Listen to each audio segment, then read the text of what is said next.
Sahabat, di awal acara ini mari kita membaca Ummul Kitab bersama-sama. Silahkan kita membaca Al-Fatihah. Bismillahirrahmanirrahim. Alhamdulillahirabbil alamin. Ar-Rahmanir-Rahim. Maliki yaumiddin. Iyyaka na'budu wa iyyaka nasta'in. Ihdinas siratal mustaqim. Siratal ladzina an'amta 'alaihim ghairil maghdubi 'alaihim waladdallin. Amin ya robbal alamin. Ya, selamat datang saya ucapkan mewakili panitia yang acara ini diadakan oleh komunitas Baca Yuk. Ahlan wa sahlan kepada seluruh muslimah hebat di seluruh penjuru Indonesia ya.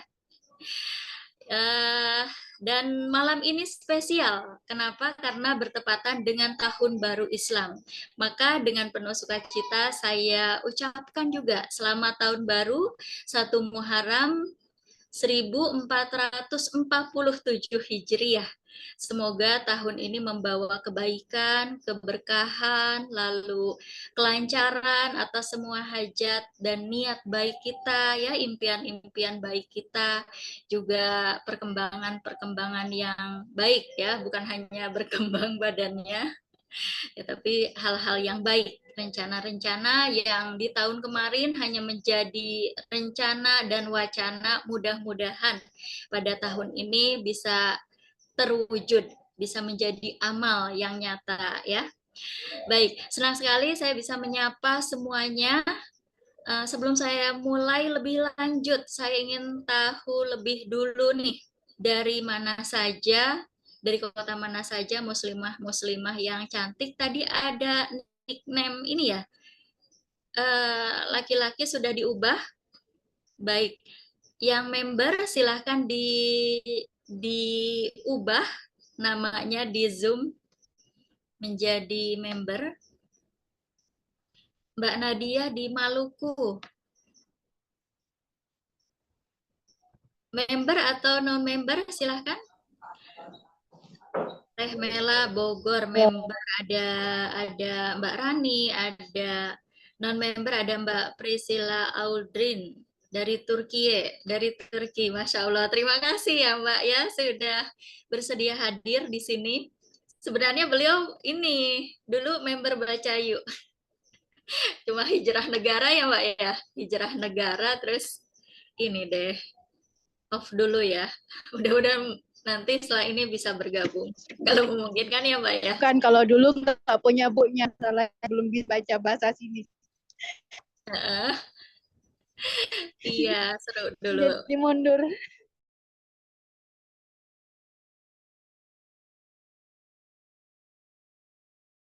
Saya atau Mbak Priscilla yang terputus ya? Yang nge-hang? Karena lagi jalan. Sinyalnya kayaknya teh. Oh, yang saya ya. Sebentar. Baik, ada Mbak Tanti, member juga Mbak Ima Suningsih, member Mbak Nadia Maluku tuh dari Maluku, member atau bukan ya? Mohon maaf, saya lupa. Mbak Nadia dari Maluku, member atau bukan? Kalau yang udah tergabung di grup itu Mbak, udah member apa belum ya? Oh, di Bedah Baca Yuk ya? Gitu. Oh, kalau di Bedah Buku itu belum, tapi insya Allah setelah ini mudah-mudahan bisa tergabung ya Mbak di grup utama. Iya. Nanti ada grup utama. Ya, non-member. Iya, terima kasih Mbak Nadia sudah hadir. Alhamdulillah ada perwakilan nih dari Maluku. Mbak Indah Puspitasari, Indah Permatasari biasanya ya. Ini Mbak Indah Puspitasari. Di mana nih Mbak? Di kota mana? Mbak Indah, Mbak Kiki, Mbak Manda, silahkan di-rename ya. Ada Mbak Hikmah, lalu Mbak Desti, Mbak Bundo Neneng, ini Bunda Neneng, Bunda Rita Mutiara dari Sulawesi Selatan ya, tapi tinggal di mana gitu ya, beliau hijrah juga. Lalu Mbak Fitri Tangerang. Dan mudah-mudahan bisa bergabung yang lainnya, jadi silahkan diajak ya sambil menyimak acara ini, silahkan jarinya mengajak yang lain untuk ini ya, mengingatkan acara ini. Insya Allah, pokoknya dari berbagai daerah. Baik, semangat literasi kita memang luar biasa. Dan perkenalkan, bagi yang belum kenal, saya Maya Rohmah, MC pada malam hari ini, sekaligus moderator nanti. Dan saya adalah salah satu member Bacayu sejak komunitas ini berdiri pada 30 Maret 2015. Jadi sudah satu dasawarsa ya, sudah 10 tahun. Sudah usia 4 SD. Ya, kebetulan seusia anak saya yang 4 SD ya, 10 tahun. Dan malam hari ini saya ditemani oleh admin Mela di Bogor. Hai, sebagai Ya, operator ya. saya lupa kenapa Ya, Bogor ya terima ini kasih harusnya. Mela. Ya, baik. Dan juga di sini ada founder dari komunitas Bacayu yaitu Mbak Dian Alga. Nah, kami dan menyindir sebentar Mbak Alga.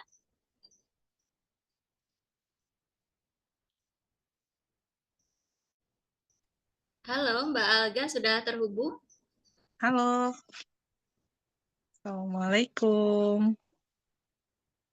Halo. Waalaikumsalam warahmatullahi wabarakatuh. Sehat, Mbak? Alhamdulillah, luar biasa untuk mengikuti malam ini. Mudah-mudahan lancar ya teman-teman semuanya. Amin. Amin. Atas sapaan dari founder kita memang insya Allah semoga menular ya, meskipun tadi mungkin agak ini kurang terpanaskan nih Mbak Alga nih. Ya baik, malam ini kita akan bedah tuntas sebuah buku yang sangat relevan dengan kehidupan kita sehari-hari ya sahabat, yaitu buku apa? Ada yang tahu? Silakan bagi yang sudah punyanya, silakan boleh diacungkan di depan kamera. Yang sudah punya bukunya siapa? Atau yang punya bukunya tapi pernah membaca buku ini? Mungkin ada e-booknya mungkin atau di Goodreads. Adakah yang punya infonya? Silakan berbagi info tentang buku ini. Buku elektroniknya mungkin ada. Ya. Jadi saya bisa mengetahui berapa banyak sih bekal ini bakal dari sahabat sekalian.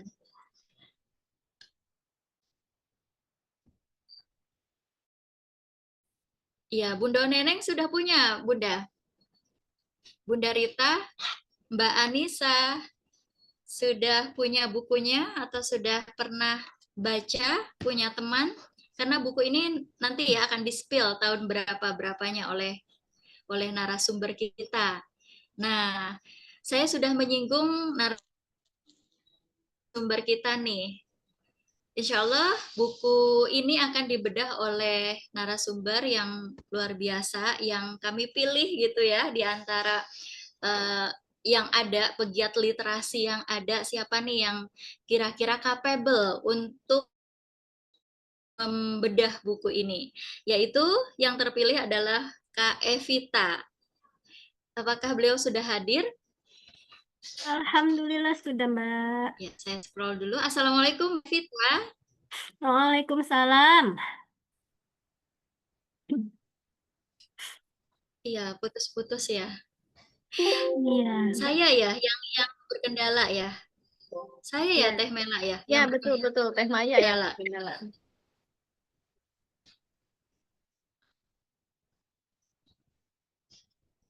Iya, gimana kabarnya Mbak Evita? Ya, alhamdulillah lagi batuk. Mohon maaf kalau nanti batuk-batuk. Masya Allah, tapi tetap semangat ya. Semoga diberikan kesehatan yang semakin bertambah dan bertambah. Alhamdulillah Kak Evita dengan segala kondisinya yang ada, tapi terlihat bersemangat ya sahabat. Nah, Muslimah baca yuk sekalian. Semoga buku Logical Fallacy ini bisa nanti menjadi salah satu acuan bagi kita ya untuk menavigasi lautan informasi yang kadang menyesatkan. Karena di era digital ini kita dibombardir oleh berbagai opini, berbagai pendapat, berbagai argumen gitu ya yang malang melintang gitu kalau kita lihat di media sosial.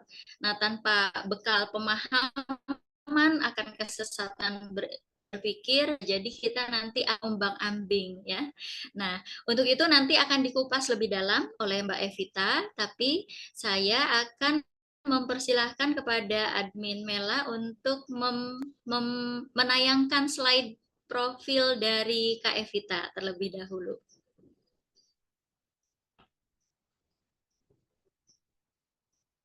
Ya, sudah muncul. Nah, Kak Evita ini adalah blogger ya, seorang blogger sejak 2010 sampai sekarang. Kemudian beliau adalah pendiri perpustakaan Hanan sejak 2022. Wah, ini sebelum saya menikah ya, 2000, udah lama sekali. Kemudian tenaga kependidikan sejak 2015 sampai sekarang. Kompetisi beliau dalam bidang manajemen blog, kemudian dalam bidang CEO, lalu penulisan konten blog dan artikel. Beliau juga sering menulis resensi buku dan manajemen perpustakaan. Banyak juga penghargaan yang beliau raih yang seperti sahabat sekalian lihat ya di Zoom di bidang kepenulisan ya, silahkan dibaca sendiri ya. Nanti akan kami share juga ya di grup bedah buku dan grup utama Baca Yuk. Lalu organisasi dan komunitas di FLP dan Rumah Cahaya, FLP Sumatera Utara. Sampai sekarang pendidikan di USU, ya S1 Teknik Kimia. Portfolio karyanya banyak banget. Saya akan habis waktu saya kalau ini ya, kalau membaca semuanya. Pokoknya ini kompeten ya untuk membedah buku pada malam hari ini. Baik, tak berlama-lama saya persilahkan Kak Evita untuk menguliti isi buku ini. Silahkan Kak Evita. Ya, terima kasih Mbak Maya. Iya, Mohon sama-sama. maaf kamera laptop saya agak buram. Boleh, Saya apa-apa. Yang izin, penting suaranya jelas ya. saya izin share ini ya, materi ya. Iya, siap.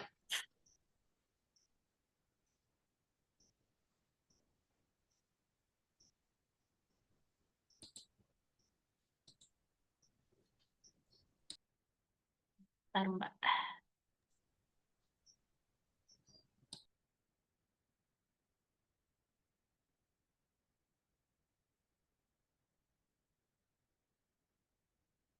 Oh, udah di-share ya?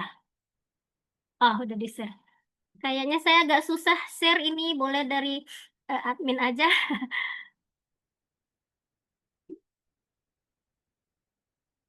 Oh iya, udah ya. Alhamdulillah. Boleh, Mbak. Udah ya. Bismillahirrahmanirrahim. Assalamualaikum warahmatullahi wabarakatuh. Waalaikumsalam warahmatullahi wabarakatuh. Alhamdulillah, segala puji hanya milik Allah, Rabb semesta alam. Salawat dan salam kepada Rasulullah Muhammad SAW. Semoga kita menjadi orang-orang yang bisa meneladani sosok Rasulullah SAW. Kebetulan kemarin Mbak Alga ini ya nodong saya gitu ya kan, ngisi bedah buku Logical Fallacy. Awalnya saya agak minder ya, maksudnya saya tidak punya basic ilmu logika gitu. Jadi di sini posisi saya sebagai pembaca buku gitu ya, bukan sebagai orang yang ahli ilmu logika atau sejenisnya gitu. Jadi mudah-mudahan perspektif yang saya gunakan adalah sebagai pembaca buku. Sama seperti kita semua, mudah-mudahan apa yang kita bedah hari ini membawa manfaat. Insya Allah, mari kita mulai. Kita mulakan dengan Bismillah. Bismillahirrahmanirrahim. Mungkin berikutnya, Mbak.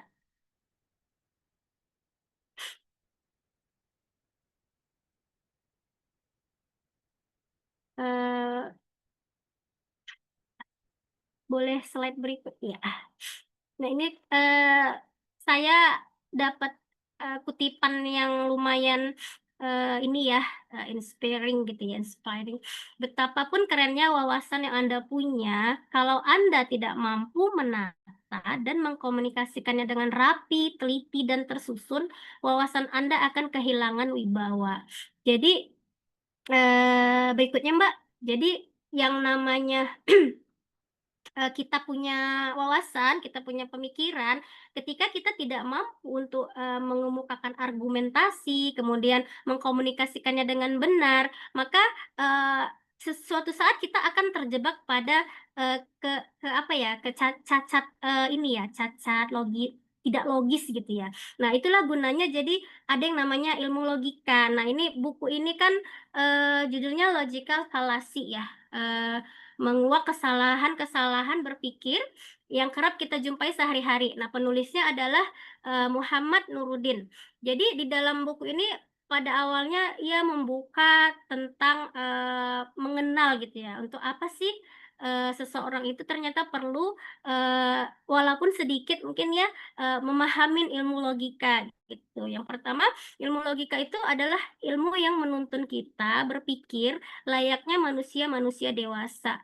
Tahu ya, kalau dewasa itu kan berarti kita sudah bisa membedakan ini benar, ini salah gitu ya. Kemudian cara berpikir kita juga lebih matang gitu kan. Nah, gunanya untuk apa? Ilmu logika itu gunanya pertama untuk menata pikiran ya.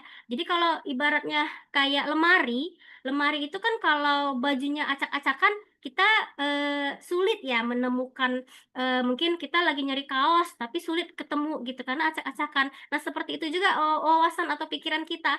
Kalau kita tidak mampu menatanya, maka hal-hal yang seharusnya kita menjadi argumentasi kita atau menjadi pemikiran kita bisa saja salah tempat gitu. Jadi salah ambil gitu. Harusnya kita mau ngomong tentang A, tapi yang kita ambil dari pikiran kita ternyata B gitu. Jadi gunanya ilmu logika adalah untuk menata pikiran.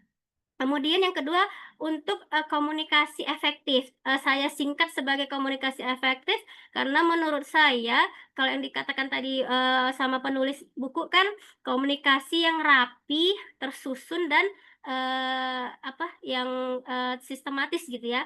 Nah, menurut saya itu komunikasi yang efektif. Jadi ketika kita mengkomunikasikan apa yang kita pahamin dengan orang, orang mengerti gitu dan orang nyambung dengan kita.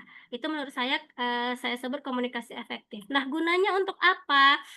Agar kita terhindar dari kekeliruan logis atau logical fallacy. Boleh lanjut, Mbak?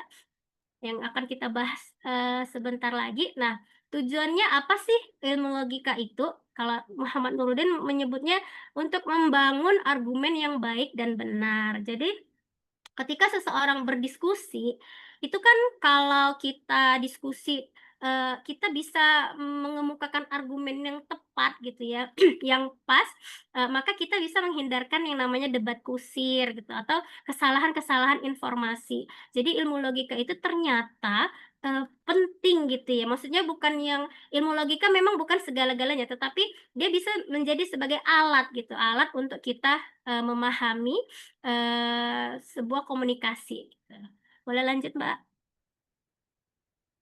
Nah, jadi yang namanya ilmu logika itu dia bersinggungan dengan argumen. Jadi ketika kita kalau Muhammad Nuruddin di buku ini menyebutnya argumen itu adalah sekumpulan klaim atau pernyataan yang diajukan untuk membuktikan kebenaran ya atau kesalahan klaim yang lain. Jadi maksudnya gini, kita bisa menyebutkan kita bisa berargumen misalnya sesuatu ini benar atau sesuatu ini salah. kita harus menggunakan argumen gitu kan. Jadi nggak sembarang kita kamu salah, kamu begini, nggak gitu. Jadi kita harus bisa menggunakan argumen itu untuk membuktikan kebenaran atau kesalahan. Jadi sesuatu yang diomongkan, pernyataan yang disebutkan orang lain itu bisa jadi benar, bisa jadi salah, tergantung dari argumen yang kita kemukakan gitu. Mudah-mudahan ini mungkin nanti kita bisa lihat dari contoh-contoh ya. Berikutnya, Mbak. Nah, jadi untuk membangun ya, apa namanya, gimana sih cara membangun argumen yang benar gitu ya, dan yang baik dan benar. Nah, ternyata Muhammad Nuruddin lagi-lagi di dalam buku ini apa ya, dia sebelum menyebutkan bentuk-bentuk dari kekeliruan logika gitu ya, dia juga menyebutkan bagaimana cara membangun argumen yang baik dan benar. Yang pertama itu kita harus menetapkan definisi gitu, atau konsep dan istilah kunci. Jadi contohnya gini, misalnya sedang berdiskusi dengan Mbak Maya misalnya ya, kita membahas tentang dunia, mungkin kita ambil contoh saat ini dunia Islam yang saat ini sedang panas gitu ya, misalnya antara Israel dan Palestina gitu. Ya, ini contoh aja ya. Seandainya gitu ya, kita tidak menetapkan, kita harus menetapkan definisi di awal. Definisi di awal itu maksudnya gini, kadang-kadang si A ya, atau saya misal, kadang-kadang misal saya bisa jadi memahami sejarah Palestina itu pada dalam sisi yang lain. Kemudian Mbak Maya memahami ternyata sejarah Israel itu pada posisi yang lain gitu. Jadi sejarah yang kami pahami berbeda gitu. Atau nggak usah jauh-jauh ya, misalnya tentang definisi apa ya kita bilang contohnya ya, ini yang gampangnya, antara Trinitas misalnya ya, Trinitas gitu ya, ketuhanan misalnya. Nabi Isa misalnya ya. Kalau dalam Islam itu kan Nabi Isa nabi gitu ya. Tapi kalau di agama lain Isa itu menurut mereka Tuhan. Nah, itu definisinya kan udah berbeda. Ketika definisi itu berbeda, maka mau pakai argumen apapun nggak akan nyambung gitu. Itu akan ujungnya jadi debat kusir gitu. Jadi kalau kita misalnya membahas tentang ateis, kita harus dudukkan dulu definisi ateis itu menurut saya seperti apa, menurut orang ateis seperti apa. Jadi ketika definisi itu sama gitu, barulah kita bisa membangun argumen yang tepat gitu. Jadi istilah-istilah kuncinya kita harus sepakati dulu gitu. Kalau tidak disepakatin, nanti dia akan diskusi itu jadi liar gitu ya, tidak akan ada titik temu. Kemudian yang kedua, membuat premis dengan baik dan benar. Jadi kalau premis yang baik dan benar itu kita premis itu maksudnya gini, argumen ya. Kalau dalam ilmu logika itu dia disebutkan Muhammad Nuruddin ada premis minor, ada premis mayor. Sebetulnya saya pribadi tidak terlalu menguasai ya masalah premis, silogisme dan lain-lainnya. Tapi seenggaknya kita bisa paham sedikit bagaimana cara membentuk argumen gitu. Jadi kalau premis minornya misalnya gini, jika agama hadir setelah manusia ada, maka agama adalah buatan manusia. Lalu premis mayornya, jika agama merupakan buatan manusia, maka dia bukan berasal dari Tuhan gitu. Jadi kesimpulannya dari dua premis ini, jika agama hadir setelah manusia, maka dia bukan berasal dari Tuhan. Itu jadi argumennya jadi seperti itu. Nah, yang perlu kita lakukan supaya argumen kita benar, itu tadi di premis minornya apa, premis mayornya harus pas gitu. Jadi ininya lebih sesuai gitu ya. Mbak, mohon maaf saya boleh izin sebentar, Mbak. Ada telepon penting. Sebentar aja ya. boleh saya serahkan ke Mbak Maya dulu sebentar ya, Mbak. Ya, Baik, boleh. silakan. Silahkan Mbak Evita. Ya, mohon maaf sahabat, Mbak Evita ada telepon penting ya dari ibundanya. Untuk itu, sambil menunggu Mbak Evita menyelesaikan keperluannya, silakan kepada admin Mela untuk memutar tayangan video komunitas. Karena ada beberapa sahabat yang baru bergabung ya, saya lihat di ruang Zoom. Silahkan dikasih.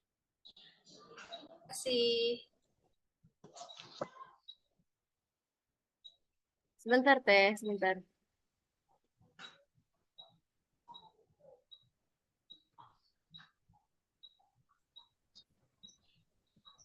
Ya, berikut akan kami putarkan tayangan video tentang komunitas, kemudian acara-acara yang sudah diadakan oleh Bacayu.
Terima kasih Mbak Maya. Mohon maaf sekali tadi nggak bisa dihindarin. Ya berikutnya tadi sampai Iya. sampai di Iya, tidak apa-apa Mbak Evita. Silakan dilanjut. Boleh diputarkan lagi tadi slide-nya sampai premis mana? ya. Yo. Premis. Jadi ya, jadi memang Silakan dalam sambil mencatat Iya, premis.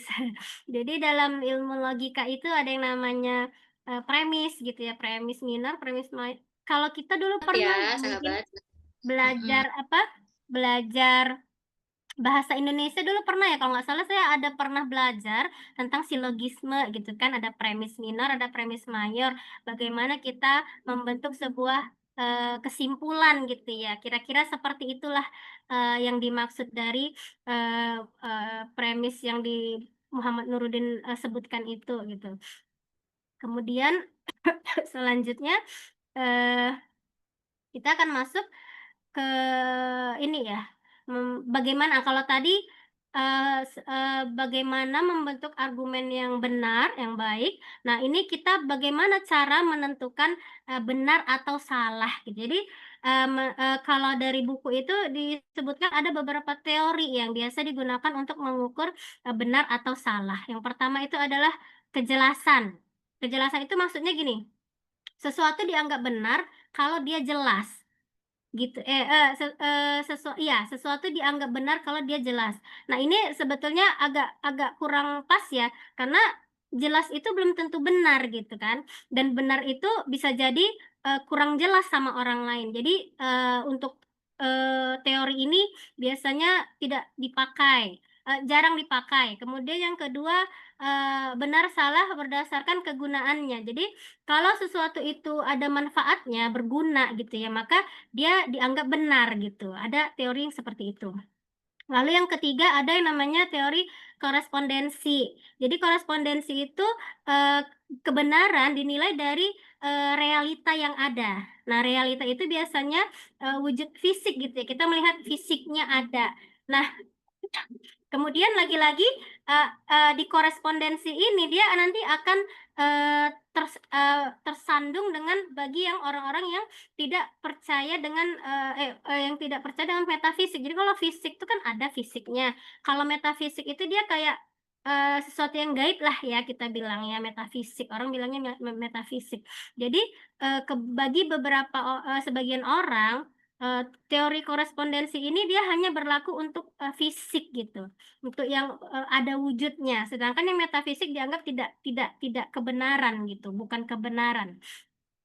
Lalu ada yang teori keempat namanya konsistensi. Jadi di dalam teori konsistensi ini dia selain melihat realita gitu ya secara fisik, terus ada juga didukung dengan pernyataan lain yang disepakati kebenarannya. Maksudnya gini, dia tidak hanya melihat dari satu sumber kebenaran, tapi dia juga melihat dari sumber-sumber yang lain gitu. Jadi yang biasa dipakai untuk mengukur benar atau salah itu umumnya adalah yang dua ini, yang teori korespondensi dan teori konsistensi. Mudah-mudahan kita nggak yang ini ya, nggak yang jelimet gitu ya mikirnya. Mungkin istilahnya kita kurang, kalau saya pribadi istilahnya kurang familiar, tetapi yang dimaksud dari istilah ini sebetulnya sudah sering kita apa ya, kita temui ya dalam kehidupan sehari-hari gitu. Contohnya kayak misalnya seseorang eh kalau dia kita kita ambil contoh ilmuwan gitu ya, ilmuwan seorang ilmuwan. Bagi seorang ilmuwan ada yang berpendapat dia percaya tentang terjadinya bumi ini gitu ya, terjadi bumi ini berdasarkan bukti-bukti fisik. Tetapi kemudian ketika kita berbicara tentang siapa yang menciptakan bumi misalnya, ada hal yang ada sesuatu yang lebih besar dari bumi, lebih kalau kita membilangkannya hal yang gaib gitu ya, misalnya Tuhan. Nah, itu kan masuknya metafisik. Bagi sebagian ilmuwan dia tidak menerima itu gitu. Nah, itu maksudnya tadi dia hanya melihat sesuai realita. Kemudian kalau yang konsistensi, selain dia melihat realita, dia juga melihat informasi-informasi yang sebelumnya sudah ada disepakati kebenarannya. Nah, misalnya mungkin kayak sejarah gitu kan. Sebelumnya sudah ada orang-orang yang meneliti sejarah itu. Nah, dia menggunakan sumber itu untuk menentukan benar dan salah. Nah, jadi agak agak lewat sedikit dari materi yang ada di buku, saya pernah saya pernah membaca informasi dari seorang penulis. Di dalam worldview Islam itu di dalam worldview Islam itu ada yang dikenal dengan 4 sumber kebenaran ya. Yang pertama itu adalah panca indera. Jadi panca indera kita ini sebetulnya sumber kebenaran. Ketika kita melihat, kita merasa, terus kita mencium gitu ya, menghirup ya, kita merasakan dengan panca indera kita apa yang ada di sekitar kita. Kita melihat ciptaan Allah. Oh, ternyata Allah itu menciptakan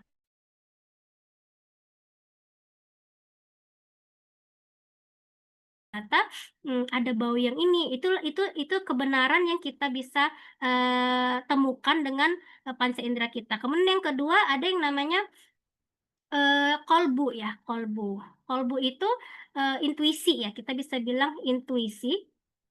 Intuisi itu juga termasuk sebelum intuisi saya mau geser dulu ke akal. Jadi setelah panca indera, akal, ada akal. Akal itu juga sebagai sumber kebenaran. Karena apa yang kita lihat, apa yang kita rasa, atau apa yang kita alami dengan panca indera kita, itu akan diproses di akal kita gitu. Akal kita akan memprosesnya untuk menganalisa gitu ya. Kayak apa ya? Kayak tadi misalnya kita melihat bulan itu bentuknya bulat gitu. Itu akal kita memproses data itu, oh bulan itu bulat gitu kan, warnanya putih seperti itu.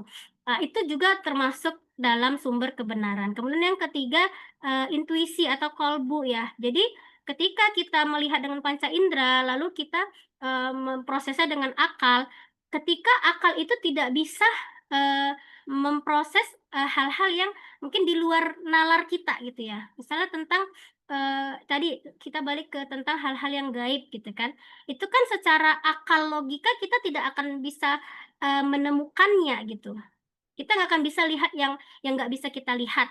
Lalu tapi kita mempercayainya gitu. Nah, itulah tadi sumber yang ketiga intuisi kolbu gitu, hati ya. Allah berikan potensi hati untuk memaknai hal yang tidak bisa diproses oleh panca indera. Lalu yang keempat adalah sumber yang berita yang benar. Nah, berita yang benar itu berasal dari firman Allah gitu kan, wahyu Allah yang disebarkan dalam bentuk ayat suci Al-Qur'an, kitab suci, kemudian hadis-hadis Rasulullah. Lalu ada orang-orang yang dia memiliki dia bisa dipercaya gitu ya, yang akan membawa risalah informasi tersebut dari generasi ke generasi. Jadi dia dia memiliki sifat yang tidak melakukan minim kesalahan gitu. Jadi berita yang didistribusikan ya, wahyu tadi ketika disebarkan lewat Al-Qur'an, kemudian lewat hadis Nabi, lalu lewat para ulama gitu yang bisa dipercaya. Nah, itulah berita yang benar. Kita anggap itu sebagai sumber kebenaran gitu. Nah, sumber-sumber ini juga bisa yang akan kita gunakan untuk menentukan benar salah dalam pandangan Islam gitu ya. Kita kan sini saya ingin membawanya dalam lingkup pemahaman kita sebagai seorang muslim gitu. Boleh lanjut, Mbak? Nah, yang ini kita akan masuk ke bentuk-bentuk logical fallacy. Masya Allah, kalau di buku ini sebetulnya banyak sekali ya, ada 72 logical fallacy gitu ya, yang diangkat oleh penulis. Nah, tetapi penulis juga mengambil sumber, itu ada 2 sumber. Yang pertama yang sumber dari barat gitu, itu dia mencakup sampai 300 logical fallacy bentuknya. Lalu ada juga sumber yang dari dunia Arab gitu ya, kalau saya tidak salah ingat. Dia menyebutkan ada 100 bentuk logical fallacy. Jadi penulis dalam hal ini Muhammad Nuruddin hanya mengambil 72 logical fallacy yang mungkin biasanya kita temukan dalam kehidupan sehari-hari di Indonesia gitu mungkin ya. Tetapi untuk yang saya akan angkat mungkin nggak semua karena banyak sekali gitu ya. Jadi mudah-mudahan sempat saya hanya angkat 20. Itu udah banyak gitu ya. Mudah-mudahan nggak bingung, tapi nanti kalau nggak terkejar kita bisa yang penting-penting aja. Yang pertama adalah ad hominem ya. Ad hominem itu dia bentuknya ini yang sering kita temukan. Dia menjatuhkan argumen dengan menjatuhkan pribadi sosok orangnya gitu ya. Bisa kepribadiannya, misalnya sifatnya, bisa kondisi dirinya, misalnya dia kondisi finansial atau kondisi lingkungannya. Nah, bisa juga ini ya, apa namanya, kamu juga gitu. Misalnya kayak ketika kita diskusi, setelah mentok, ah kamu juga kayak gitu, gitu. Itu dia termasuk ad hominem. Sama yang terakhir dia framing. Nah, ini sering kali kita temui gitu ya, sesuatu dianggap apa namanya, ketika orang menyebutkan kebenaran, tetapi yang di sekitarnya itu memframing dia, memframing sesuatu yang salah, maka apa yang diucapkannya jadi tidak dianggap kebenaran gitu, gitu kira-kira. Kemudian yang kedua appeal to pity ya, membenarkan yang salah, menguatkan yang lemah karena kasihan gitu. Jadi contoh kayak gini, apa ya, misalnya pencuri gitu ya, dia mencuri mencuri, apa kita bilang, mencuri tebu misalnya ya kan, mencuri tebu atau salah, mencuri ubi gitu yang sering kita temui. Karena kita kasihan gitu ya, mencuri ubi, terus kita anggap perbuatannya benar gitu. Nah, itu termasuk, logical fallacy. Bagaimanapun ceritanya yang namanya mencuri itu salah, tapi, kita harus lihat juga ya kan latar belakangnya kenapa dia mencuri. Jadi bukan berarti dengan rasa kasihan kita membenarkan yang salah. Nah, seperti itu kira-kira. Kemudian yang ketiga, appeal to authority. Jadi ini maksudnya kita menjadikan otoritas, sebagai satu-satunya sumber kebenaran. Maksudnya, contohnya seperti ini, ada seseorang ahli gitu ya, dokter kita bilang.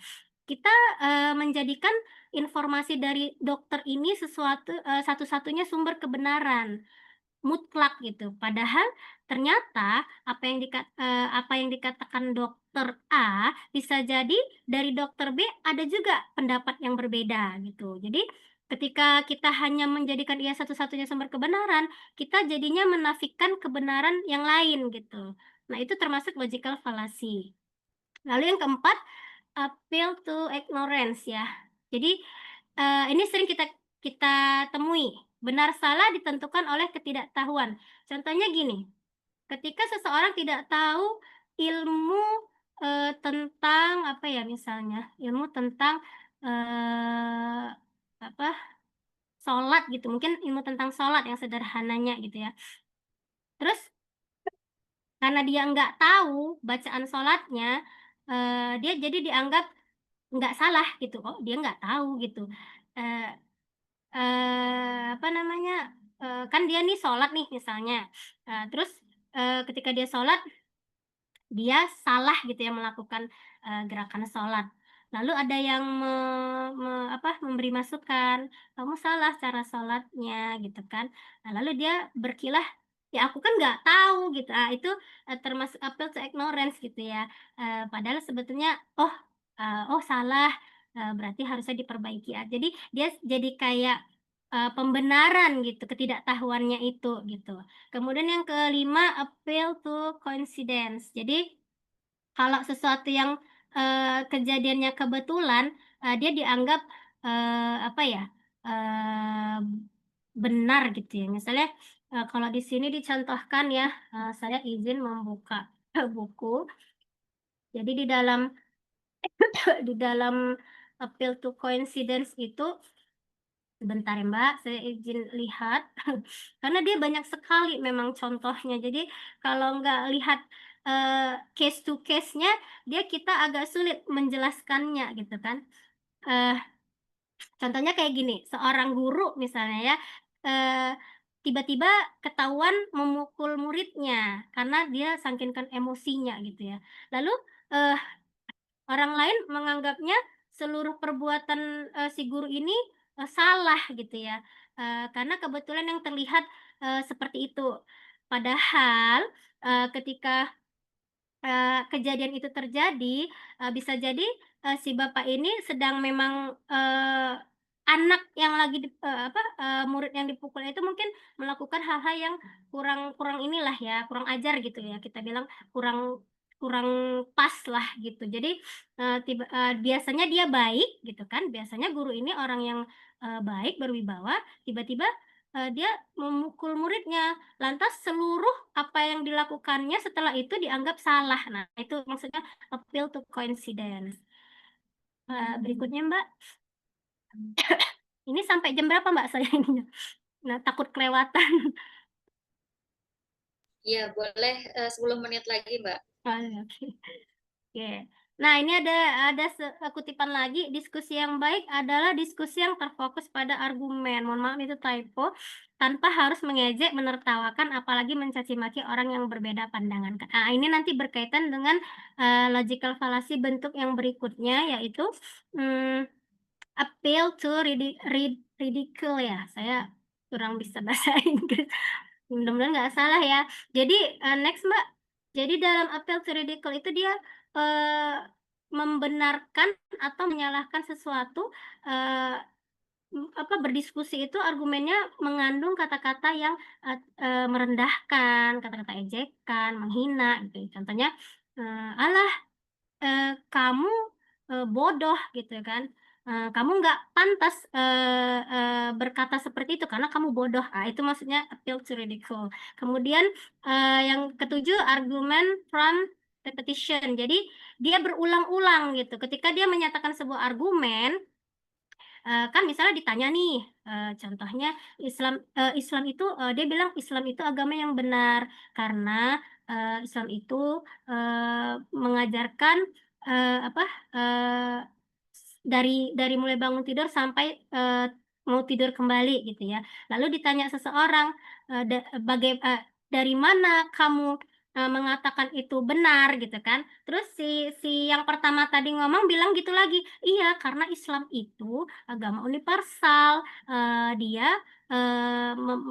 membahas seluruh aspek kehidupan gitu. Jadi argumen-argumen yang dia bangun sebetulnya pada intinya sama gitu, tapi diulang-ulangnya gitu. Nah, itu termasuk logical fallacy.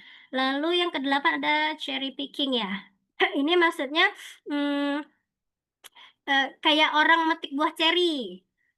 Cuman diambil yang bagus-bagusnya aja. Jadi ketika seseorang berdiskusi, dia hanya mengambil bukti-bukti itu hanya untuk menguatkan pendapatnya gitu. Dia hanya mengambil bukti-bukti yang menguatkan pendapatnya aja. Sementara ternyata ada bukti lain yang melemahkan pendapatnya, tapi dia nggak ambil itu, dia sembunyikan itu. Jadi dia hanya pilih-pilih sesuai dengan maunya gitu. Kemudian yang kesembilan, chronological snobbery. Nah, itu kebenaran atau kesalahan ditentukan oleh kronologi. Semakin kuno, ya kan, semakin kuno sumbernya, berarti dia cacat gitu. Tapi semakin baru sumbernya, berarti dia semakin layak. Jadi ini juga termasuk cacat pikir ya. Lalu yang ke-10, again self-confidence. Jadi benar salah ditentukan oleh tingkat kepercayaan diri seseorang. Kan ada gitu ya, yang dia pede gitu, sangat pede dengan pendapatnya. Jadi semakin dia percaya diri ya kan, berarti pendapatnya itu benar gitu. Sering ya kita jumpain ya, dia berargumen pede banget gitu ya kan. Padahal yang dibilangnya salah gitu kan, tapi dia pede. Jadi orang menganggapnya itu benar. Nah, itu logical fallacy. Lalu berikutnya Mbak, ini saya ambil lagi ya kutipannya. Sebagai intelektual yang gentle, kita perlu mengakui kebenaran sebagai kebenaran, betapapun itu datang dari seorang lawan. Jadi itu tadi yang dimaksud ilmu logika itu adalah ilmu yang membuat manusia-manusia lebih dewasa. Maksudnya gini, ketika kita berdiskusi dengan seseorang, kita nggak boleh sumbu pendek nih, nggak boleh. Walaupun apa yang misalnya lawan diskusi kita itu orangnya mungkin kurang misalnya adabnya kurang gitu atau kurang inilah ya, kurang populis lah ya. Tapi apa yang dia katakan adalah kebenaran. Nah itu kita nggak boleh nggak boleh mengingkari gitu kan. Contohnya kayak gini, seorang pencuri ya kan, pencuri ngomong kayak gini ke saya misalnya, "Mbak, kamu tuh harus pakai jilbab, jilbab itu wajib." Terus kita nggak boleh alah kamu aja curi gitu ya. Itu artinya apapun yang disampaikan ketika itu kebenaran, kita harus mengakui itu kebenaran siapapun yang menyebutkannya gitu. Kemudian yang berikutnya ada masih banyak ya. Ya, yang ke-11 itu ada fallacy of making shut up ya. Jadi ini ada typo sedikit, mohon maaf. Membuat-buat alasan untuk membuktikan kebenaran ya demi membungkam orang lain. Nah, ini sering juga kita temui ya. Ketika dia mengemukakan pendapat dengan argumentasinya, tapi dia apa ya, alasannya dibuat-buat gitu untuk supaya orang ini bungkam gitu, nggak bisa berkata-kata. Jadi diserang terus gitu dengan argumen-argumen padahal mungkin nggak nyambung gitu. Nah, itu termasuk logical fallacy. Lalu ada yang ke-12 fallacy of hedging. Ini ngeles. Nah, ngeles ini juga sering kita jumpai. Misalnya seorang bilang apa umat Islam itu jorok gitu misalnya ya kan sering kita dengar ya atau muslimah itu bau gitu ya. Mohon maaf ini contoh real yang sering terjadi di lapangan. Muslim itu bau gitu kan. Lalu ketika seseorang mengkonfrontasi dengan argumennya terus dia bilang gini, iya sih cuman sebagian gitu kan. Lalu dikonfrontasi lagi, iya sih cuman temanku aja gitu. Jadi dia awalnya generalis terus melemah lama-lama tinggal satu, jadi ngeles gitu. Yang penting pokoknya salah aja gitu. Nah, itu termasuk logical fallacy. Lalu yang ke-13 fallacy of scapegoating. Nah, ini yang dia menutupi kesalahan dirinya dengan melempar kesalahan ke orang lain, cari kambing hitam nih gitu. Argumentasi dia salah, tapi dia nyalahin orang lain gitu. Itu termasuk cacat fikir. Lalu ada special pleading ya. Jadi melakukan pembelaan khusus tanpa alasan benar. Contoh nih, kita sering ketemu nih kata ungkapan nggak apa-apa, nggak apa-apa deh, nggak terlalu paham agama, yang penting aku baik. Pernah nggak gitu ya? Ya, sering. Nah, itu juga itulah maksudnya tadi ketika orang ateis, misalnya ada orang ateis nih, dia dikenal sangat baik gitu di lingkungannya. Lalu dia meninggal gitu kan. Nah, orang lain membilangnya gini, ah dia baik baik sekali tuh, nggak akan dihukum di akhirat. Ah, seperti itu kira-kira. Nah, itu tadi cacat fikir. Lalu yang ke-15 ada false attribution, menggantungkan pendapat pada sumber yang otoritasnya lemah. Nah, ini karena alasan fanatik sosok atau kelompok. Ini sering ya kita alami di zaman digital sekarang gitu ya, hoax ya kan. Ketika seorang influencer atau seorang yang sangat terkenal mengemukakan pendapat, padahal pendapat dia ini mungkin lemah gitu ya kebenarannya. Tapi fansnya gitu tetap menerima itu sebagai sebuah kebenaran gitu. Sering kita jumpain ini ya. Lalu yang berikutnya 5 terakhir fallacy of complex question. Nah, ini contohnya dia mengajukan pertanyaan kompleks, tapi jadi dia memberikan satu pertanyaan, tapi dalam satu pertanyaan itu sebetulnya mengandung banyak pertanyaan lanjutan gitu. Contohnya gini, misalnya seseorang yang belum menikah gitu kan, terus ditanya, kamu belum menikah karena ini apa? Kamu belum menikah karena ini ya, karena nggak mau nikah ya? Itu kan maksudnya pertanyaannya satu, tapi kalau kita perhatikan, dia akan ada banyak pertanyaan di situ. Ya, apakah kamu memang nggak mau menikah? Kenapa kamu tidak mau menikah? Kenapa kamu ini? Jadi banyak gitu yang mau ditanyanya. Jadi bukan sekedar jawaban iya atau tidak, tapi membutuhkan jawaban yang kompleks juga. Nah, itu juga termasuk logical fallacy. Lalu ada gambler's fallacy, yaitu argumen yang dibangun dengan kemungkinan-kemungkinan karena yang sebelumnya masa lalu dia udah mengalamin, lalu di masa kini dia menganggap itu kayak apa ya, gambling gitu ya. Misal seorang udah pernah melakukan usaha bisnis misalnya selama 2 tahun terus dia gagal gitu kan. Lalu dia di tahun ketiga dia bilang gini, aku bisnis lagi lah, siapa tahu tahun ini sukses karena tahun-tahun sebelumnya kan udah gagal, tapi tahun ini bisa sukses gitu. Jadi itu dia gambling gitu. Lalu yang ke-18 ada strawman fallacy. Nah, ini mengkritik pandangan seseorang eee yang dinisbatkan pada orang lain, tetapi sebetulnya kritiknya itu bukan dari orang tersebut, tapi dari dirinya sendiri. Eee, apa ya contohnya ya, misalnya, nah ini kenapa disebut strawman, karena dia kayak kita nyerang manusia jerami. Manusia jerami itu kan nggak ada ya, maksudnya nggak hidup dia ya gitu. Jadi kita nyerang manusia jerami gitu. Jadi kayak kalau saya nyebutnya halu gitu, ya. Misalnya saya, mengkritik, si A gitu ya, saya bilang gini, mmm "Kamu tuh, pendapat kamu tuh sebetulnya salah. Kamu tuh ngomong, bahwa Islam itu agama yang kuno," gitu. Padahal si orang tersebut nggak ada bilang agama Islam itu kuno gitu. Yang bilang kuno itu ya saya sendiri misalnya gitu ya. Jadi itu maksudnya dia, eee, pemikiran dia sebenarnya, tapi dinisbatkannya ke orang lain gitu. Nah, seperti itu kira-kira. Mudah-mudahan bisa dipahamin. Lalu yang ke-19 missing the point ya.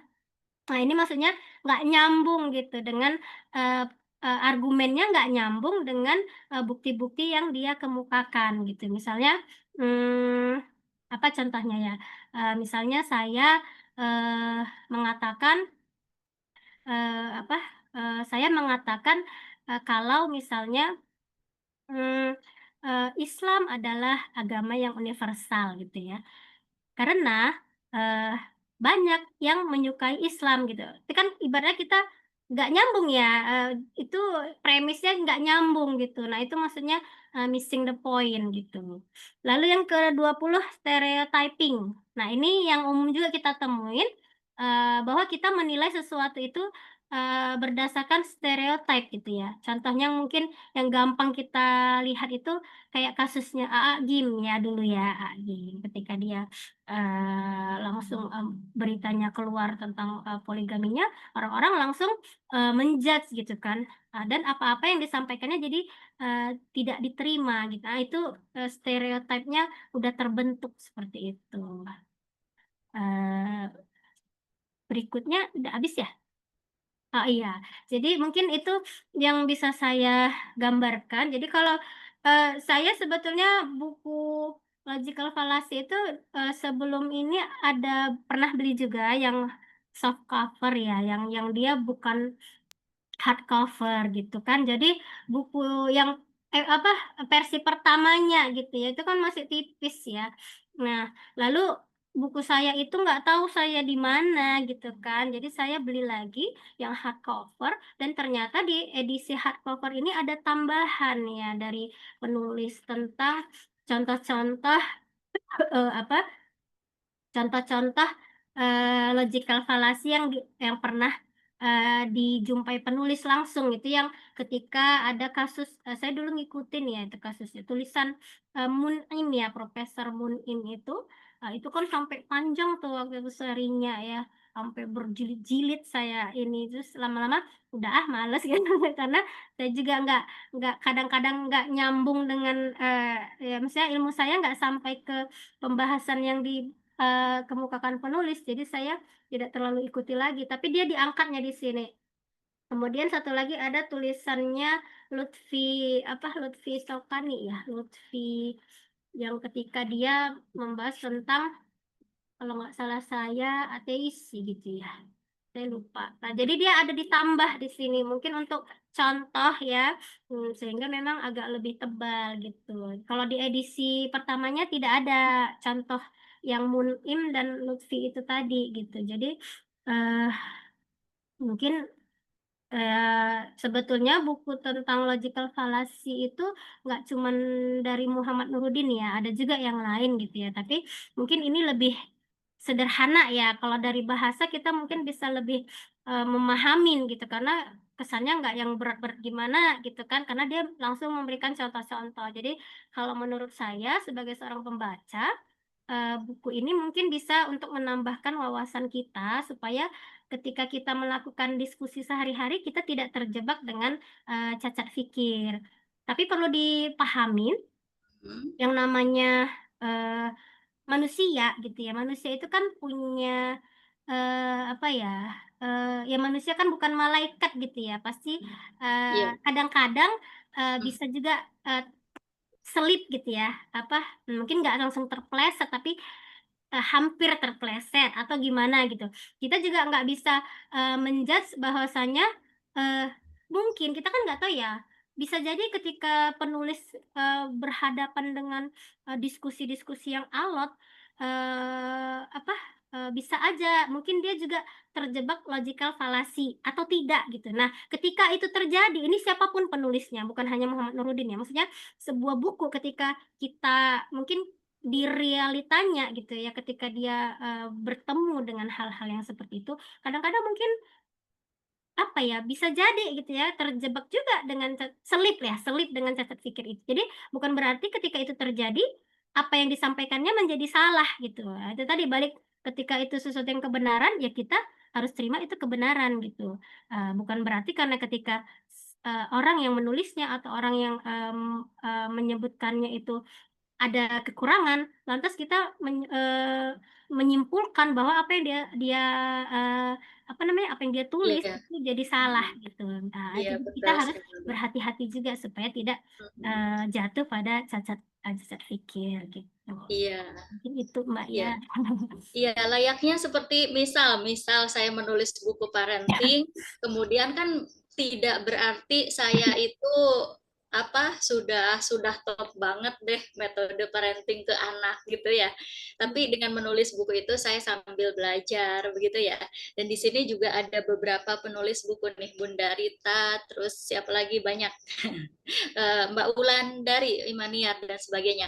Baik, sahabat sekalian, alhamdulillah pemaparan materi dari pemaparan isi buku dari Kak Evita sungguh sangat membuka wawasan kita.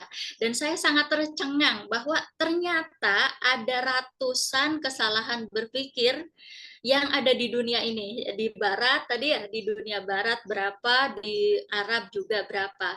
Kemudian yang diperas oleh Muhammad Nuruddin di buku ini ada 72. Dan yang diulas oleh Mbak Evita diperas lagi menjadi 20.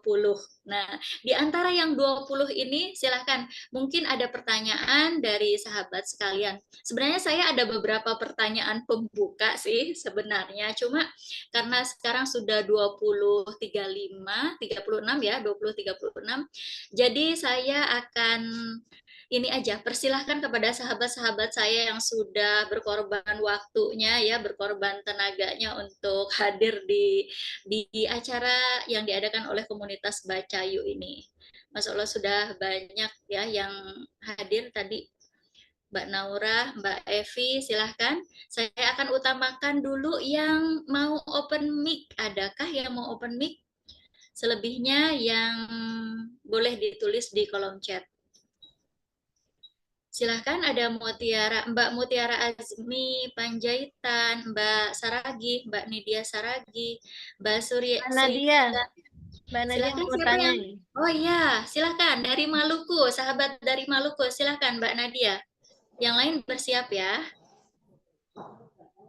Ya, bismillahirrahmanirrahim. Assalamualaikum warahmatullahi wabarakatuh. Waalaikumsalam warahmatullahi wabarakatuh. Iya, terima kasih atas kesempatan yang diberikan kepada saya. Suara saya jelas ya? Jelas sekali, Pak. Silahkan. Iya. Iya. Tadi kan telah dijelaskan oleh pemateri ya tentang mengenai masalah ilmu logika gitu. Itu membuka cakrawala saya ya tentang ilmu logika ini. Tadi dijelaskan bahwa ilmu logika itu adalah untuk menatap pikiran kita ya, untuk menatap pikiran kita agar bagaimana caranya komunikasi kita itu agar bisa tersusun dengan baik ya. Misalnya contohnya seperti lemari, ketika kita membuka lemari itu, ketika pakaiannya tidak beraturan, maka akan sulit kita menata lemari itu gitu.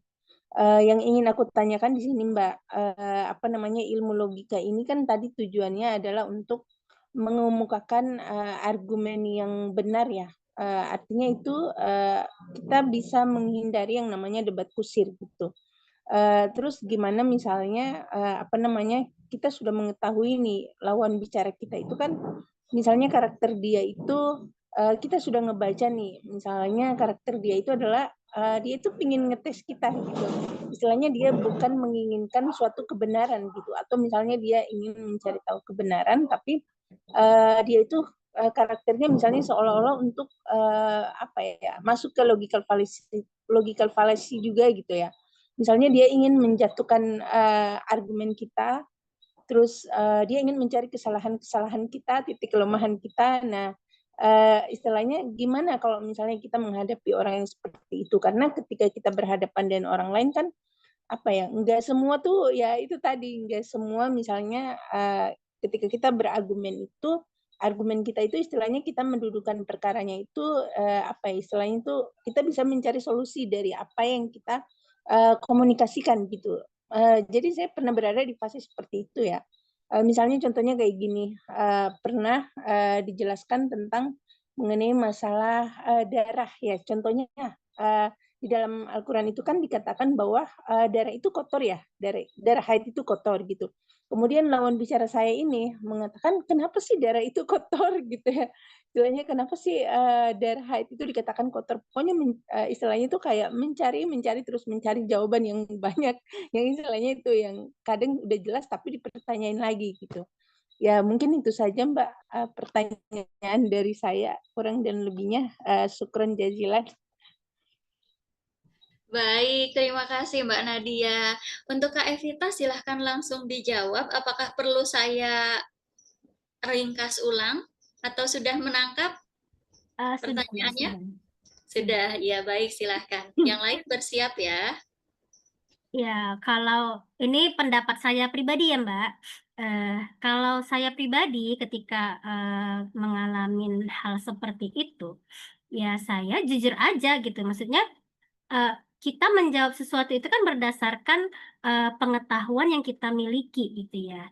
Jadi ketika kita paham jawabannya, ya kita kemukakan aja jawaban yang benarnya gitu kan. Tapi ketika kita tidak paham, misalnya tentang darah, kenapa darah haid itu kotor, mungkin kita tidak paham gitu ya dari segi medis misalnya kan, itu kan biasa kalau darah disebut darah kotor dari segi syariahnya seperti apa, dari segi medisnya seperti apa. Nah, kalau kita paham jawabannya, kita perlu menyebutkannya, menjelaskannya gitu. Terlepas dari setelah itu dia masih mau nanya-nanya atau apa, ya kita jelaskanlah jawaban yang benar gitu. Tapi ketika kita tidak tahu gitu, misalnya kita kurang menguasai ilmu tentang itu, ya nggak ada masalah, kita jujur aja, oh mohon maaf saya belum terlalu menguasai terkait darah kotor itu gitu misalnya kan. Jadi saya tidak bisa menjawabnya. Jadi dalam sebuah diskusi itu kita juga harus bisa menundukkan ego kita gitu. Maksudnya gini, nggak harus yang namanya diskusi itu ada menang kalah gitu, nggak harus. Karena itu tadi gunanya diskusi itu kan memang untuk menggali wawasan, terus ya mendapatkan informasi baru gitu kan.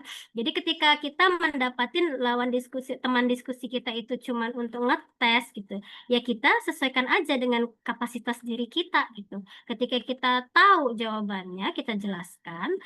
Ketika tidak tahu, kita sebut tidak tahu gitu. Jangan kita ketika tidak menguasai ilmunya, terus kita jawab gitu aja gitu. Itu ya justru kita jadi terjebak dengan cacat logika tadi gitu. Jadi ada namanya kerendahan hati gitu. Ketika kita tidak menguasai ilmunya, kita rendah hati mengakuinya gitu. Seperti itu. Itu kalau saya pribadi ya Mbak. Dan memang untuk melakukan hal itu memang nggak mudah gitu ya kan, nggak mudah mengakuin kekurangan kita gitu. Tapi itu tadi, jadi ketika setelah kita kita jawab dengan jawaban yang benar dan dia masih tanya-tanya ini itu dengan tujuan nggak jelas gitu ya, sebaiknya tinggalkan gitu. Mohon maaf, mungkin diskusi kita kalau dilanjutkan bisa jadi perdebatan yang tiada akhir. Lebih baik kita menghindari itu gitu. Itu menurut saya pribadi. Mungkin teman-teman lain mungkin ada pengalaman yang lain, mungkin bisa diinikan juga gitu lah. Seperti itu ya Mbak. Iya Iya, Mbak, insya Allah bisa dipahami.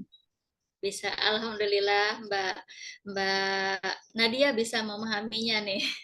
Ada yang mau sharing? Mungkin yang lain sudah ditawarkan oleh narasumber kita. Atau saya hitung sampai 3, saya akan beralih. 1, 2, 3. Baik, insya Allah sudah puas ya. Begitu, jadi kita jawab saja sesuai dengan kapasitas keilmuan kita. Kalau misal berlarut-larut dan memang motifnya sudah yang lain, bukan berdiskusi secara sehat, ya lebih baik tinggalkan. Begitu ya. Baik, untuk pertanyaan berikutnya, saya ke kolom chat dulu ya. Nanti, ada Mbak Tanti. Sebentar ya Mbak Tanti ya. Ke kolom chat ada. Teteh suaranya, Teteh. Suaranya Teh Maya. Oh iya, saya ke kolom chat dulu ya Mbak Tanti, silahkan bersiap sebentar. Dari Mbak Ima Suningsih Bandung, beliau bertanya bahwa beliau pernah membaca bahwa pemikiran logika ini berasal dari pemikiran filsafat yang tidak boleh untuk dijadikan kepemimpinan berpikir. Menurut Mbak Evita seperti apa? Silahkan. Ya, agak berat ya pertanyaan. Ya, terus Ya, terang, terus terang saya tidak punya ilmu terkait filsafat gitu ya. Jadi saya tidak, memang saya juga bukan mendengar ya. Memang pernah saya membaca bahwa ilmu logika itu cenderung ke bagian dari filsafat gitu ya kalau nggak salah ya. Nah, jadi eh, tapi saya pernah ini juga ya, mungkin kalau eh, pernah dengar Ustadz Adian Husaini ya, Adian Husaini itu kan dia juga pernah membahas tentang filsafat, tapi definisi filsafat Ustadz Adian dengan definisi filsafat yang pada umumnya itu berbeda gitu. Maksudnya itu gini, apa ya? Saya memang nggak punya ilmu ya untuk menjelaskan filsafat itu kayak gimana. Mohon maaf, saya tidak ada ilmunya gitu. Karena saya belum tidak pernah belum pernah mempelajari filsafat secara khusus gitu. Hanya saja memang beberapa buku yang pernah saya baca itu ada memang menyebutkan bahwasanya eh, ilmu logika itu memang bagian dari filsafat. Tapi kalau saya pribadi ditanya, menurut saya nggak mengambil itu bagian dari filsafatnya gitu loh. Saya lebih apa ya,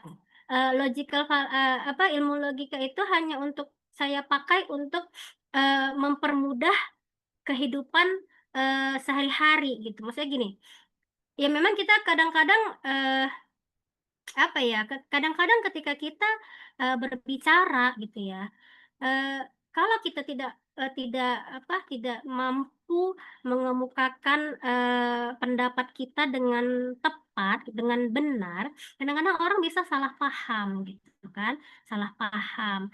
Artinya sesuatu yang seharusnya benar kita sampaikan, dipahamin orang lain salah gitu. Nah, itu tadi saya hanya menggunakannya tuh untuk hal-hal yang seperti itu gitu. Jadi bukan yang tidak mendewakan logika, itu kan ada ya kalau ada yang dia paham paham yang logika itu kan ada ya, ada realisme, terus dia mendewakan akal gitu ya, eh, mm, terlalu menyanjung akal gitu. Padahal potensi yang Allah berikan kepada manusia itu nggak hanya akal gitu, tapi dia hanya mendewakan akal sehingga dia lebih condong ilmu logika itu jadi kayak apa ya, kayak eh, segala-galanya lah gitu. Nah, itu saya tidak sepakat seperti itu gitu. Jadi saya hanya menggunakan ini sebagai alat praktis lah ya. Kayak kita mungkin belajar membaca, kemudian kita belajar berhitung. Nah, bagi saya ilmu logika yang dimaksud di buku ini ya, yang logical fallacy itu, lalu yang bagaimana cara membentuk argumen, itu bagi saya itu sebagai alat saja gitu, alat untuk kita memudahkan kebutuhan kita sehari-hari gitu. Jadi saya tidak mendalami ilmu logika yang gimana-gimana gitu, karena memang saya belum pernah mendalaminya. Jadi buku ini memang sekedar untuk saya memahami apa itu cacat pikir gitu. Kadang-kadang mungkin bisa saja apa ya, kita kalau misalnya berbicara dalam cara pandang Islam, eh gimana ya, agak susah ya, ketika misalnya dalam Islam itu kan kita diwajibkan berkata yang baik atau diam gitu ya. Nah, kita mungkin bisa kaitkan ke situ gitu. Bagaimana kita supaya berbicara yang benar, ya kan? Sehingga kita tidak apa menyebabkan kesalahan berpikir bagi orang lain. Itu sih, kalau gimana filsafatnya saya tidak kuasai, jadi saya tidak berani menjawab. Iya, baik demikian. Nggak apa-apa, Mbak Evita. Apalagi saya juga bingung ini untuk mengkaitkannya dengan filsafat ya. Iya, lebih tepatnya digunakan untuk komunikasi sehari-hari. Ya, urun pendapat dari Mbak Nadia. Terima kasih. Demikian Teh Imas, ya mudah-mudahan bisa dipahami ya. Iya, terima kasih. Lalu kita bergeser ke sahabat dari Jakarta, ada Mbak Tanti di sana. Silahkan. Singkat, padat, dan jelas ya Mbak Tanti ya. Terima kasih. Silahkan. Ya, Assalamualaikum. Ya, Waalaikumsalam. Ini aku pengen tanya. Pertama, ini dari pengalaman saya sendiri. Dulu ikut debat, dan selama debat itu aku selalu pakai yang namanya argument from repetition. Jadi dia itu diulang-ulang, tapi masalahnya tuh di sini. Ada 2 argumen yang seharusnya aku bahas, tapi aku tuh stuck di argumen pertama terus. Padahal pas aku speech itu bermaksud buat ke argumen yang kedua, tapi guruku selalu bilang, kok kamu stuck di argumen pertama terus, nggak lanjut ke argumen yang kedua. Jadi di sini aku pengen tanya, gimana cara biar aku tuh nggak pakai pola argument from repetition itu terus. Itu pertama. Terus yang kedua, simpelnya bagaimana cara biar kita bisa menyadari orang yang menggunakan strawman fallacy. Itu aja sih. Makasih. Iya, ada 2 kesalahan logika yang tadi disinggung oleh Mbak Tanti. Bisa ditangkap oleh Mbak Evita? Strawman dan tadi argumen repetition. Silahkan. Ya, mungkin yang pertama, kalau menurut saya ya, memang dari yang ditulis oleh penulis juga, yang saya tangkap itu ketika seseorang melakukan pengulangan gitu, repetition. Bisa jadi karena dia kurang menguasai bahan diskusi itu gitu. Maksudnya gini, ketika kita menguasai sesuatu ilmu gitu ya, mungkin nggak 100% lah, tapi topik pembahasan itu kita kuasai gitu, kita paham ya, kita tahu celah-celahnya di mana, maka kemungkinan pengulangan itu nggak akan terjadi gitu. Ya, ini realita ya. Saya pernah mengalami itu dulu waktu mahasiswa. Jadi memang masih kentang lah ilmunya gitu ya. Tapi saya udah sok-sok ikut debat gitu.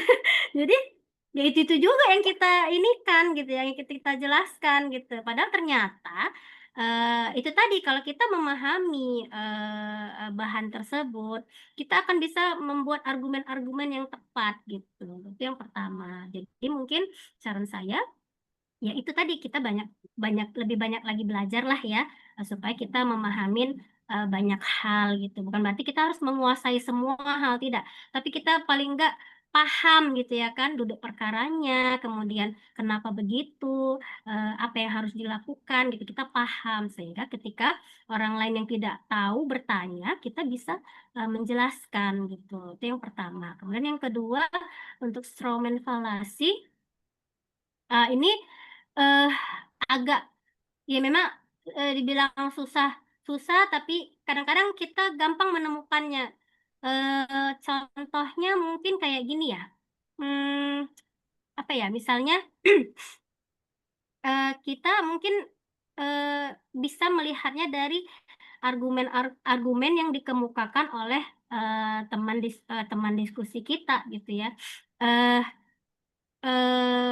apa biasanya argumen yang diungkapkan itu dia kan kita dengar nih jelas ya, kita dengar jelas. Tapi kita kadang-kadang membawa bukan menggiring opini, cuman kadang-kadang kita langsung menjudge. Ini kalau kita yang ngalamin ya, kita yang strawman fallacy-nya kita gitu. Kita langsung bilang gitu, pemahaman dia itu seperti ini, padahal dia nggak mau bilang kayak gitu, tapi kita langsung ini ya, itu kalau kita yang ngalamin. Tapi kalau orang lain yang seperti itu, kita bisa apa ya? Kalau menurut saya kita bisa merasakan lah ya kalau diri kita, "Oh, saya nggak ngomong kayak gitu, kok dibilang kayak gitu?" Gitu. Itulah tadi dia kayak apa ya, bukan tuduhan, cuman, eee, susah sih, halu gitu, kayak mana ya bilangnya, halu dia. Jadi apa yang nggak bukan kita yang, bukan pendapat kita, tapi dianggapnya itu pendapat kita. Nah, itu kita harus luruskan gitu kan. "Oh tidak, pendapat saya tidak seperti itu," gitu. "Pendapat saya itu seperti ini," gitu ya. Kalau kita, kan kita bisa ya merasakan, kita itu di-frame salah atau enggak, itu kan kita bisa tahu ya dari ketika kita berdiskusi. Oh, ini si kawan berarti salah tangkap gitu ya kan. Nah, kita luruskan gitu. Menurut saya kayak gitu. Jadi, jangan jangan terjebak dengan dengan logika-logika argumen-argumen dia gitu, tapi kita luruskan kalau ternyata tidak seperti itu. "Oh, definisi kamu salah, yang saya jelaskan itu definisinya seperti ini, bukan yang seperti itu." Gitu. Jadi harus kita luruskan. Menurut saya gitu ya, Mbak. Mudah-mudahan bisa ya Iya, bagaimana Mbak Tanti? Iya, ya. Iya, terima kasih atas pertanyaannya. Aduh, ini semakin malam sebenarnya semakin hangat, cuma kita ada keterbatasan waktu, ya sudah 20.56. Masih ada sebenarnya ada pertanyaan dari Mbak Indah. Mbak Indah tergabung di grup WhatsApp Bedah Buku ya? Boleh izin nanti dijawab di grup WhatsApp saja, Mbak? Iya boleh, Bun. Oh iya, Boleh. terima kasih. Aduh, ada Mbak Ana Nasir Afwan juga. ya. Iya, iya. Anak. Ada Mbak Ana Nasir, Mbak Putri Ira baru datang, Mbak Suryatin. Maksudnya bukan baru datang, belakangan. Iya, mudah-mudahan nanti bisa berdiskusi kembali ya. Nah, baik, terima kasih. Saya cukupkan di sini sesi diskusinya ya. Jazakillah khairan untuk Mbak Evita juga sudah memberikan gambaran yang lebih jelas ya atas jawaban-jawaban tentang kesalahan berpikir ini. Baik, untuk Mbak Cayu ini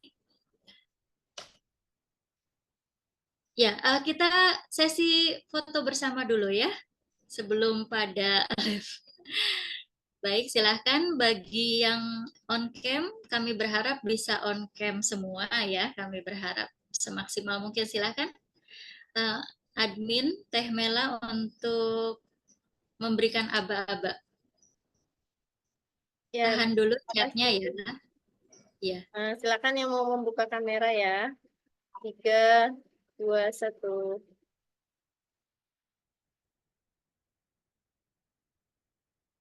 Oke, terima kasih. Sudah, Teh? Iya, terima kasih Mbak Mela. Baik. Iya, dengan sesi foto bersama tadi, maka berakhir pula lah acara kita pada malam hari ini. Tapi pengumuman, karena ini diadakan oleh komunitas Baca Yuk, mudah-mudahan teman-teman pada 1 sampai 10 Juli kami mengadakan open recruitment atau pendaftaran member Baca Yuk. Ya, dan di Bacayu ini ada banyak sekali kegiatan menarik. Nanti videonya akan diputar setelah Zoom ini berakhir ya. Nah, tapi secara singkat saya katakan bahwa ada banyak kegiatan menarik selain bedah buku yang diadakan rutin insya Allah setiap bulan membahas macam-macam buku yang menarik. Kemudian juga ada tamu ya. Kami pernah mengundang Helvitiana Rosa, kemudian Ustadz Felix Siau dan puluhan tamu lainnya ya dari eksternal, dari nasional. Kemudian juga ada oleh-oleh member, di mana member itu berpresentasi, melakukan presentasi terhadap hal-hal yang terkait dengan keseharian atau keilmuannya. Karena member Bacayu ini beragam ya, ada penulis, ada ibu rumah tangga, ada entrepreneur, dan seterusnya. Kemudian ada sesi ini juga, ada penghargaan kepada 4 pemenang seperti yang sudah di-share oleh Teh Mela tadi di kolom chat ya, bagi peserta yang aktif, kemudian yang tadi sempat membuat ini silakan, bagi yang belum ada sesi challenge foto Bacayu ya, tadi mana ininya, contekannya sudah sempat di-share ya. Di grup bedah buku juga ada, jadi silahkan di screenshot acara ini, kemudian di media sosial bisa diberikan caption yang menarik setelah ikut acara ini tuh seperti apa. Maka di tag di komunitas Bacayu ya. Pengumumannya 1 Juli. Info lebih lanjut nanti akan di-share kembali di grup bedah buku atau di grup utama Bacayu. Ya, demikian sahabat, dan pengumuman sudah saya berikan. Apalagi ya Teh Mela ya? Ada yang terlupa nggak? Closing statement Teh dari Oh iya, sama baik. rating bukunya, rating. Closing statement dari Mbak Evita. Silahkan Mbak Evita. Dan rating bukunya. Berapa nih bintangnya? Silahkan. Kalau closing statement dari saya sebetulnya nggak banyak ya. Apa? Mungkin kalau bedah buku ini kayaknya nggak terlalu, belum bisa kita bilang terlalu dalam ya pembahasannya, karena memang banyak sekali gitu yang ditampilkan oleh penulis ini. Jadi menurut saya sebaiknya Mbak-mbak, teman-teman membacanya langsung gitu ya, supaya lebih memahamin secara utuh apa yang kita bahas hari ini. Lalu kemudian yang kedua apa itu tadi ya, saya memang nggak bosan-bosan untuk mengingatkan diri saya sendiri, dan mudah-mudahan kita semua, bahwa sebagai manusia, insan gitu ya, yang Allah ciptakan, kita jangan bosan untuk mengupgrade wawasan kita gitu. Itu artinya banyak banyak dari kita yang terjebak dalam logical fallacy itu karena kita tidak memiliki pengetahuan yang mumpuni terkait suatu ilmu gitu ya. Maksudnya pembahasan tertentu kita, bahkan tentang agama kita sendiri mungkin kita nggak terlalu dalam gitu mempelajarinya. Jadi sebaiknya memang karena kita insan gitu, manusia yang Allah ciptakan dengan berbagai potensi yang Allah berikan, eh, jangan sia-siakan umur kita gitu. Belajarlah kita, maksudnya saya selalu mengingatkan diri saya untuk belajar, Vi gitu. Ayo kalau nggak tahu ini baca gitu, pelajari, pahamin, terus mudah-mudahan bisa kita amalkan gitu. Jadi memang dibanding ketika saya kuliah lalu sekarang mungkin umurnya sudah kepala 4 gitu kan, memang saya merasakan ada sedikit penyesalan gitu. Kenapa dulu saya nggak rajin baca gitu ya. Kenapa saya dulu nggak rajin belajar gitu ya, mempelajari banyak hal, mengupgrade skill, mengupgrade ilmu gitu. Nah, karena ternyata apa yang kita ilmu yang pengalaman kita yang alamin selama bertahun-tahun itu ternyata berakumulasi untuk menjadi kita yang sekarang gitu loh.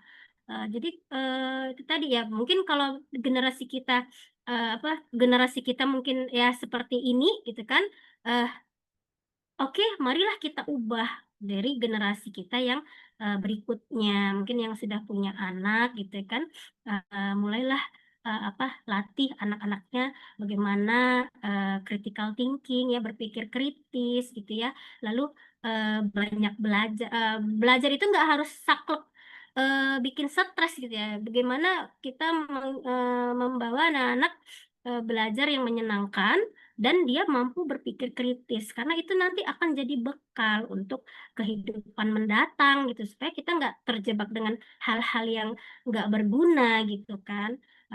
Ya kayak sekarang generasi strawberry apa gitu kan, banyak yang ini ya kasihan kita melihatnya. Jadi stoplah rantai itu, mari kita perbaiki gitu. Mungkin itu aja Mbak. Kalau rating bukunya berapa ya? Rating kalau dari 10 mungkin saya bisa kasih nilai 8 gitu ya, 8 ya. 8 atau 9 gitu mungkin, menurut saya bisa dengan kapasitas diri saya ya, ini alhamdulillah sangat membantu sekali bukunya gitu. Itu aja. Baik, jadi 8 atau 9 ya dari 10. Baik, jazakillah khairan kasiran Mbak Evita atas closing statement yang inspiratif ya. Semoga kita semua bisa menerapkan tadi ya, critical thinking, kemudian jauh dari kesalahan berpikir ya, dalam kehidupan sehari-hari yang tentu itu jika segaris dengan Al-Quran dan Sunnah ya. Dan sekali lagi bagi yang belum menjadi member Baca Yuk, jangan lewatkan kesempatan emas ini ya untuk bergabung dengan komunitas yang insya Allah penuh manfaat ini dan insya Allah selalu selaras dengan Islam ya, diikhtiarinya begitu. Ikuti terus akun media sosial Instagram di mana Teh Mela? Resensi_Baca Yuk. Ya, kemudian ada Telegramnya juga, ada komunitasnya di grup WhatsApp, ada komunitas market day-nya juga ya untuk jual beli antar member, ada Facebooknya juga. Ya, dan saya Maya Rohma selaku MC mengucapkan terima kasih yang sebesar-besarnya kepada sahabat yang sudah bertahan sampai menit-menit terakhir ya dari berbagai daerah, termasuk dari Turki ya Mbak Priscilla. Baik, terima kasih banyak. Juga mohon maaf kalau ada kesalahan kata atau khilaf dalam memandu acara. Mari kita tutup acara bedah buku Logical Fallacy ini dengan ucapan hamdalah bersama-sama. Alhamdulillahirrabbilalamin. Istighfar. Astagfirullahaladzim. Astagfirullahaladzim. Astagfirullahaladzim. Doa penutup majelis. Subhanakallahumma wa bihamdika asyhadu an la ilaha illa anta astaghfiruka wa atubu ilaik.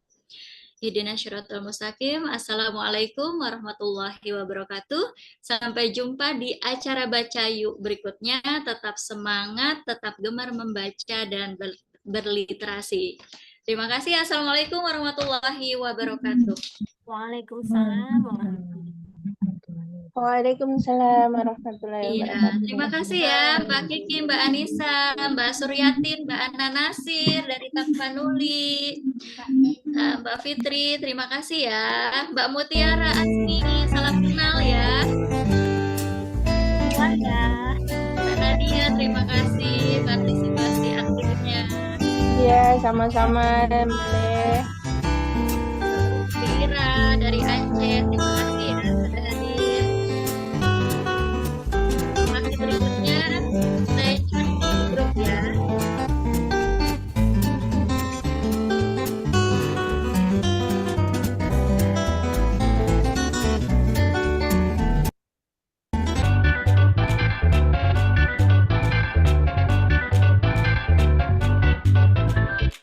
Mbak Ana Nasir, terima kasih ya dari Tapanuli Selatan nih.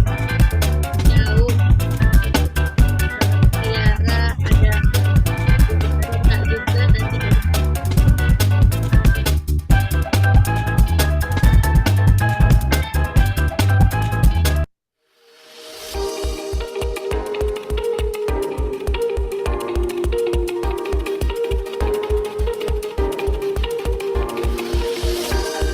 boleh sambil di screenshot ya dan pasang di media sosial. Tag Baca Yuk. Nanti boleh tanya di grup info berikutnya ya.